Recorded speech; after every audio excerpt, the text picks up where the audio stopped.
Bismillahirrahmanirrahim. Halo, Assalamualaikum warahmatullahi wabarakatuh. Salam santun dan salam sejahtera. Jumpa lagi di channel Sigit Nirwanto. Seperti biasa, channel Sigit Nirwanto akan bercerita tentang kisah nyata.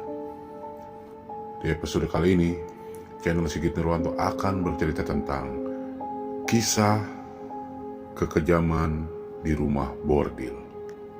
Ini adalah kisah nyata. Mari kita langsung ke cerita. Kisah-kisah mengenai rumah prostitusi memang selalu mengerikan. Dengan segala kisah tentang perdagangan manusia, mulai dari yang sukarela, dipaksa hingga terpaksa mengeksploitasi diri dengan imbalan uang untuk memenuhi kebutuhan hidup. Salah satu kisah rumah prostitusi paling terkenal mengerikan di dunia adalah milik Delfina dan Maria de Jesus Gonzalez. Kisah ini berawal dari sekitar 50 tahun lalu. Kedua saudari ini memiliki rumah prostitusi yang menyembunyikan kejahatan besar. Tak hanya perdagangan manusia, tetapi pembunuhan dan pembantaian massal. Delfina dan Maria de Jesus Gonzalez adalah saudari yang lahir dalam keluarga El Salto de Jonathan Jalisco. Mereka dibesarkan oleh seorang ayah diktator yang kerap kali melecehkan anak-anaknya jika tidak mematuhi aturannya. Orang tua mereka adalah anggota milisi yang memaksakan supremasi hukum kepada penduduk setempat.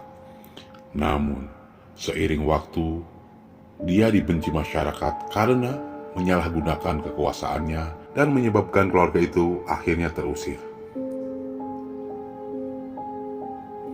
Akhirnya mereka pergi demi menghindari amukan massa. Setelah pindah, Delfina dan saudarinya mencari cara untuk melarikan diri dari ayahnya.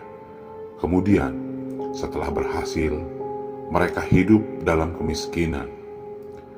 Demi menyambung hidup, mereka membuka bar, namun pendapatannya tak cukup. Akhirnya mereka mulai menjual diri mereka dan terjun ke dunia prostitusi.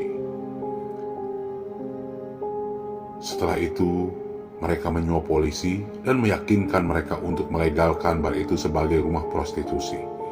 Lambat laun, mereka mulai melakukan cara brutal dengan menculik wanita-wanita untuk dijual di bar. Begitu mereka masuk ke rumah bordil, para gadis itu tak pernah keluar lagi dari bar tersebut.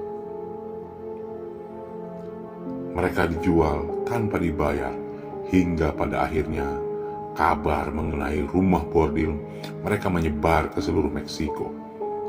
Bisnisnya melesat, hingga suatu kendala muncul. Para gadis-gadis itu mulai hamil, PMS, dan mereka sebagian dipaksa untuk aborsi. Kemudian, mayat-mayat bayi itu dikubur di belakang bar. Lebih mengerikan lagi, jika mereka berhenti menjadi budak nafsu, gadis-gadis malang ini tak segan untuk dibunuh. Pembunuhan dilakukan dengan cara tidak manusiawi. Mereka dikunci dalam kamar, tidak diberi makan hingga mati kelaparan. Atau dengan cara mengerikan, yaitu dipukul dengan kayu. Tak hanya wanita yang dibunuh, pelanggan dengan banyak uang yang datang ke rumah prostitusi itu berakhir tragis dibunuh, kemudian dirampok. Siklus ini berlanjut selama hampir 10 tahun. Sebelum salah satu budak nafsu berhasil melarikan diri pada tahun 1964 dan bergegas ke kantor polisi untuk melaporkan apa yang terjadi. Perlu diketahui, prostitusi adalah legal di Meksiko. Namun, kejadian ekstrim ini menyebabkan penyelidikan dilakukan. Kedua saudara itu mengakui bahwa semua kejahatan itu benar.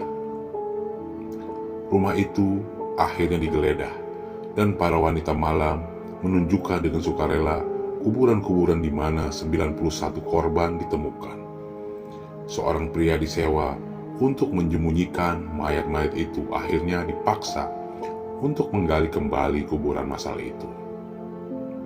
Gonzales bersaudara akhirnya ditangkap dan membuat pengakuan mengerikan bahwa mereka memang memegang ritual setan. Keduanya dipenjara.